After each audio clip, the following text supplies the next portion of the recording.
Pada masa kepemimpinan Presiden Soekarno, militer Indonesia sangat disegani, bahkan ada yang menyebut Indonesia sebagai kekuatan militer terbesar di dunia belahan selatan. Kenapa militer Indonesia pada masa itu sangat disegani? Tak lain karena alutsista Indonesia yang gahar dan pengalaman perang gerilya pada masa revolusi.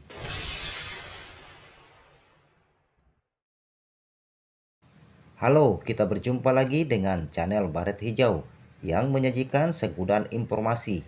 Nah, kali ini kita akan membahas mengapa militer Indonesia disegani di mata dunia. Tapi seperti biasa, sebelum kita lanjut, dibantu subscribe dan nyalakan lonceng notifikasinya.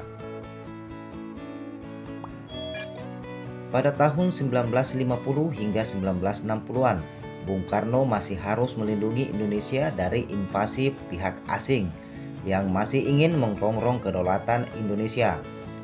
Sebagai negara baru, kekuatan militer jadi poin penting yang harus dimiliki kala itu, tidak hanya untuk memenuhi unsur keamanan negara, namun juga sebagai pembuktian di mata dunia, bahkan Indonesia layak menjadi sebuah negara yang merdeka.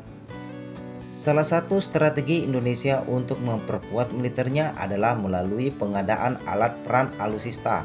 Jika melihat postur pertahanan, pengadaan alutsista Indonesia pada masa Soekarno didominasi oleh impor dari Uni Soviet. Pengadaan alutsista yang sangat masif pada masa Soekarno menghasilkan Indonesia disebut sebagai macan Asia.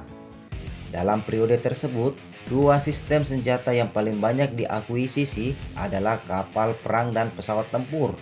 Hal tersebut sesuai dengan kondisi geopolitik di mana ada kebutuhan bagi Indonesia untuk mempertahankan wilayah yang merupakan negara kepulauan. Bantuan Uni Soviet untuk Indonesia salah satunya adalah pelatihan militer. Mereka membantu Indonesia dengan mengajari struktur militer yang dimiliki Uni Soviet. Soviet sendiri kala itu dikenal sebagai salah satu negara yang cukup kuat di mata dunia. Tak hanya pelatihan, Soviet juga membantu Indonesia membangun armada laut dan angkatan udara Republik Indonesia. Dikutip dari Berdikari, bantuan yang diberikan untuk Indonesia mencapai 2,5 miliar US dollar. Tak sampai situ, Indonesia juga mendapat bantuan berupa 17 kapal perang untuk Angkatan Laut Indonesia.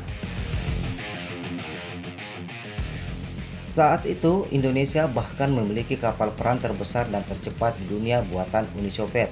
Dari kelas Perlov, kapal tersebut dilengkapi dengan 12 meriam raksasa kaliber 6 inci. Indonesia juga memiliki KRI Irian. Kapal itu dibeli dari Soviet pada tahun 1962.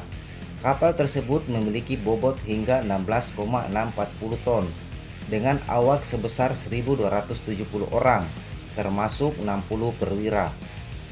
Kapal tersebut dilengkapi dengan senjata tabung torpedo, puluhan meriam, dan senjata otomatis.